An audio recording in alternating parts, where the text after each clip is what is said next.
Let's learn how do we divide the number 186 by 2 using the long division method.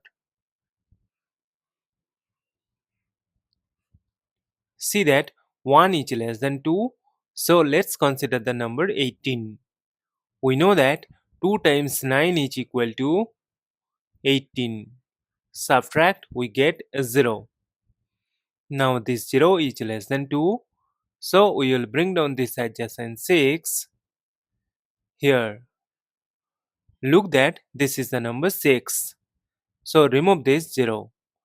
And we know that 2 times 3 is equal to 6.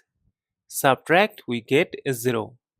Now as we have got the number 0 and we have no number to bring down here, so we will stop.